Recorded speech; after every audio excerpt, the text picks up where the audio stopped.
Okay, so look at Day of Infamy at 21/9.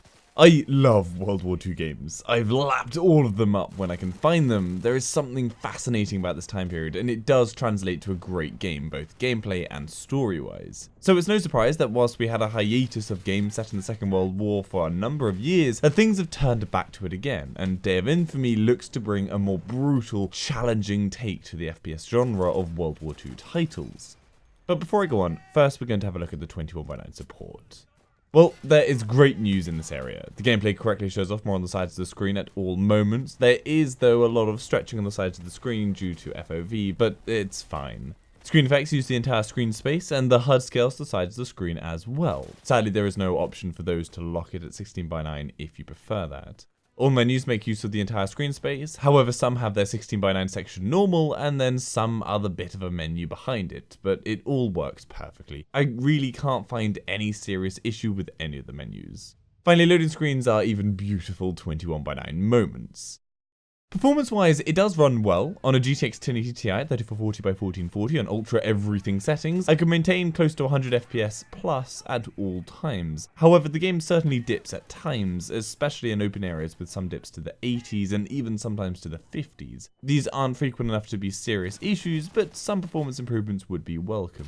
I did also have the game crash a number of times in 10 hours of playing, and I narrowed the issue down to really when you tab out. Usually when games are loading or I'm waiting to respawn, etc., I'll tab out to browse the web or to do some work and then tab back in, but this does crush the game sometimes, so you might want to avoid doing that here.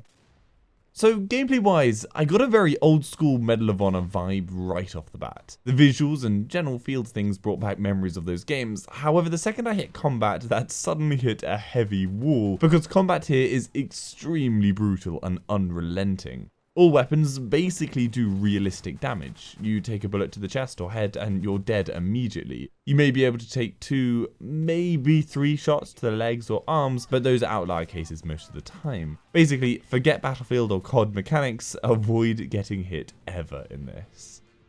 I've yet to play Squad, the modern military shooter, but I feel that from what I've seen that there are great similarities to this in both their take on how you should approach combat. Now, what immediately worried me about this game was usually when games take this uber damage approach, the whole game slows way down to a snail's pace as people inch around the place to take their time to avoid dying. But thankfully, this doesn't suffer so greatly from that. Yes, things do slow down, but due to the nature of respawning in tight-ish maps, combat felt constant and energized. People still charged in little groups to buildings with gunfire smacking around them and spraying the inside of rooms to get enemies before they hit them back. And the powerful use of smoke in this is a requirement for success. Thanks to most things killing with 1 or 2 shots, regardless of distance, you need to destroy line of sight lengths, and so attacking teams must use smoke to cover every passage they can. And yes, you need to work as a team, you'll struggle to do anything alone. So there are quite a few map choices and a number of game modes. They vary from D-Day settings to winter forests, and graphically the maps are very lovely with solid variation and style. The game modes are pretty much all standard things, however they play well. You can do modes like Battlefield's Operations or Team Deathmatch style, etc., and there should certainly be something for you out there. What is also really good fun is the human versus bots mode. Here, you and other players must fight as a group against huge hordes of enemies as they try to take objectives, and it really is amazing fun. It feels like a movie war scene. Bullets are flying everywhere. There are bodies piling up as machine gun fire racks through tight corridors and through houses. Honestly, I love this mode.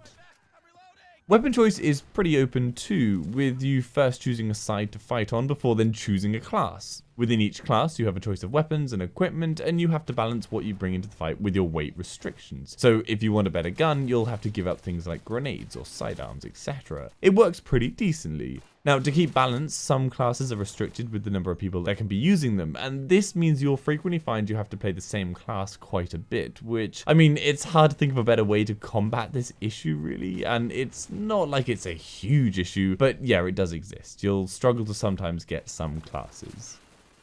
Guns have a lovely realism to their animations, with a requirement for the reload key to be hit before a reload will occur. Something tiny, but I love this, as it means you can do silly attention to detail things like see the revolver cylinder keep spinning and clicking on blanks after you've shot all the bullets. I don't know why I like that kind of style, but Yeah. Also, the way weapons work in this is aimed at realism too. You don't have a single pile of bullets that you miraculously reload from. Instead, you have a set number of magazines, and each time you reload, you put a new magazine in. However, once you've used all your new magazines, you'll start to use previous ones that aren't full. So you'll need to be careful you haven't put back in the magazine with like 2 bullets left in it, otherwise you're screwed. It really does mean you have to think when you're going to reload and when you can keep going for a bit longer. Balance of weapons is generally pretty solid. Because everything kills in the same kind of time, everyone is sort of on a fair playing field, but because of this, you certainly don't want to be using a bolt-action rifle in close quarters against a Thompson. You need to use distance to its full strength here. The one weapon I found frustrating to fight is the rocket launcher. Due to the time to kill being so low for everything, this thing can kill a lot of you very easily. It's not a frequent problem, but I died enough from it to mention it here.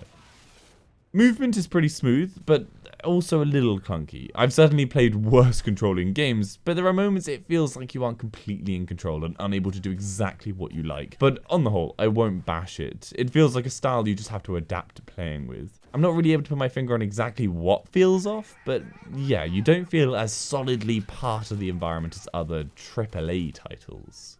Finally, surprisingly, the game does actually support modding. It works like it does in Left 4 Dead 2, for example, where you have gun skins, sounds, blood, decals, etc., which you can change to completely different things. However, you won't be adding in whole new guns to play with, obviously. It's a nice addition to have native Steam Workshop support. Now, I cannot deny Day of Infamy is not going to be for everyone. A lot of people find it too frustrating dying so fast, or they won't like the requirement of being slightly more tactful in playstyle, but for those of you who are willing to put in a little bit more effort to learn the style and adapt, there is a lot of quality here. I'm going to give this a WAF score of 5 out of 5. I really can't fault its 21:9 support, which is beautiful. I hope that gives you some information how the game runs at 21:9. Give this video a like if you found it helpful and subscribe for future info. For any of the games at 21:9, head over to my channel, the WAF website. Hopefully I've covered it. If I haven't, then leave a comment down below and I'll try and cover it. And if you'd like to support the channel, links to my Patreon page are in the description and Amazon affiliate links are there too. See you later.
Ich werfe eine Handgranate!